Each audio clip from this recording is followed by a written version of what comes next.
Hey, I'm Matt. I'm the worst Christian ever, and this is the Inn at Lander, which is a really important place to me because this is the building where my son was born.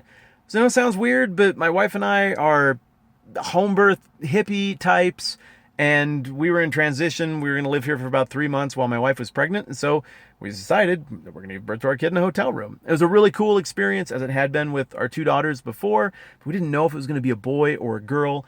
And after a long labor, out comes this little dude. And I was fired up as a dad. And I remember so distinctly the first time I held him. He's still gooey and fresh and squiggling around, but to meet my one and only son was a life-changing event.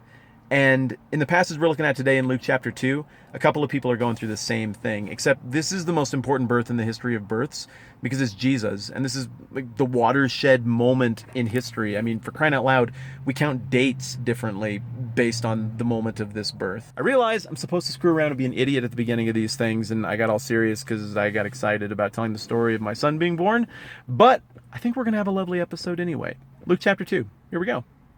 I know this might be a bit jarring for you because just a second I was in a hotel parking lot in Lander, Wyoming, and now I'm in San Juan del Sur, Nicaragua, but just trust me, some stuff happened in there. This is the story of Jesus' birth. It's Luke chapter 2, verses 2 through 7, and it's a really simple story, but there are a couple things that I want to break down quickly. So verses 1 and 2, it says, "In those days, Caesar Augustus issued a decree that a census should be taken of the entire Roman world. This was the first census that took place while Quirinius was governor of Syria, and everyone went to their own town to register." And what better way to start this beautiful story of the birth of Jesus than with a controversy about when a census took place. See, Josephus wrote about a census that was taken during this dude Quirinius's reign as some kind of governor that happened around 6 AD. But we're pretty sure that Jesus was born between 6 and 4 BC.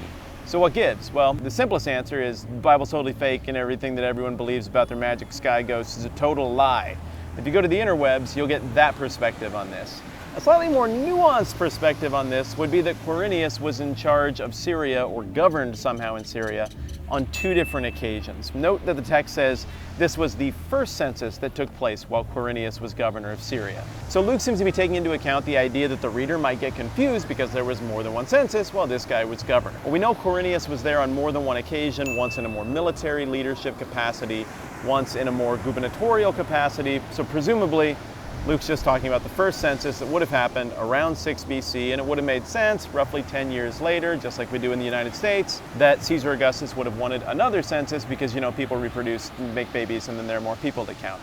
So now I've acknowledged a little controversial part of this passage, let's get back onto the good stuff. Verse 4.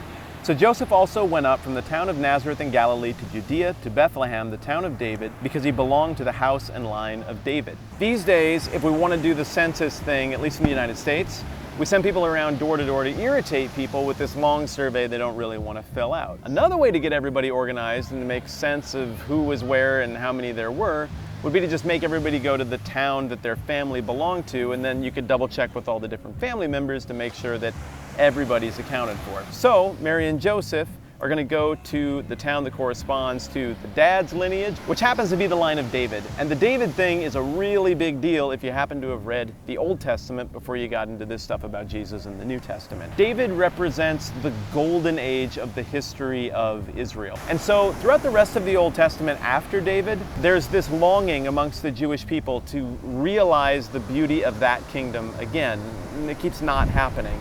But there's also these words of promise from God that the Jewish people are going to be restored, and it's always tied to this idea of the house of David, a restoration, a reimagining, a completion of what happened when he was in charge. So for the non-Jewish audience, this is, oh, hey, cool, people went to a town and that was where he was from. But to the Jewish audience, this would have jumped off the page as being a really big deal because David is super legendary and something really important was promised to happen when things like this started going down. It goes on like this, verse 5. "He went there to register with Mary, who was pledged to be married to him and was expecting a child." We know the story so well that we don't really need this connection to happen, but for the original audience, who is Joseph, right? Well, we just got done talking about Mary and Elizabeth, now we know where he fits in the story. And here's the big payoff, verse 6. "While they were there, the time came for the baby to be born, and she gave birth to her firstborn, a son. She wrapped him in cloths and placed him in a manger because there was no guest room available for them." This beach right here at San Juan del Sur, oh, that's my beautiful wife, by the way.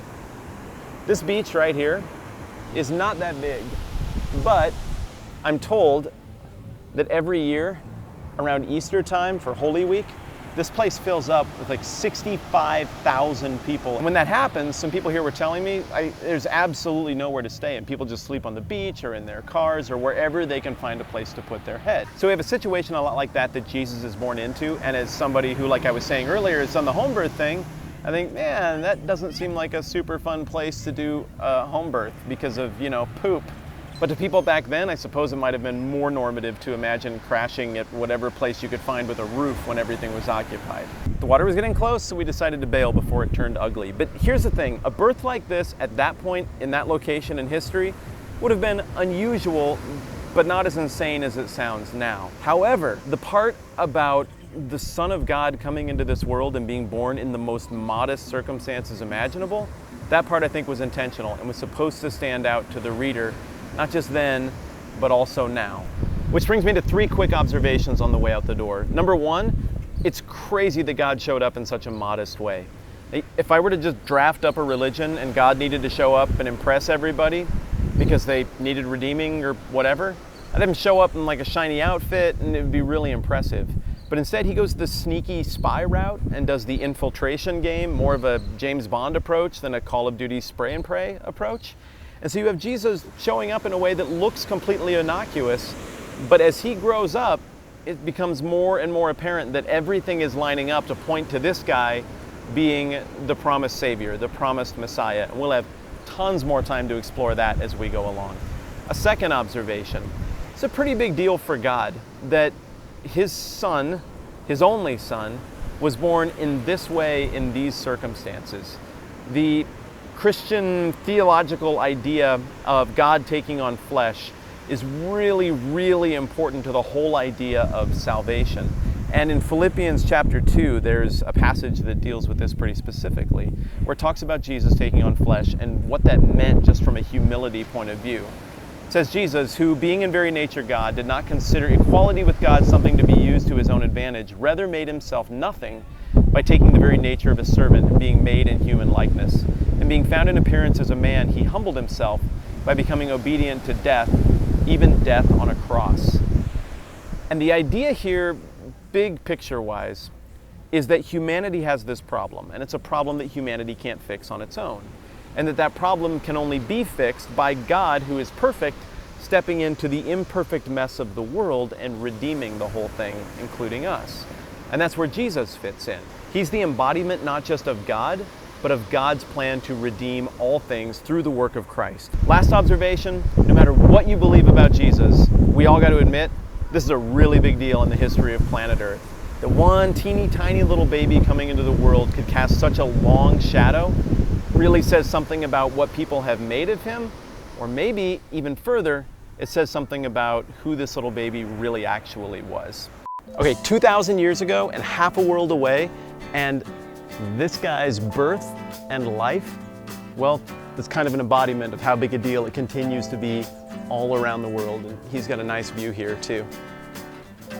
So here's the thing, if you like what's going on, I'd be really grateful if you'd subscribe to this channel. There's a little red button down there, you know what to do.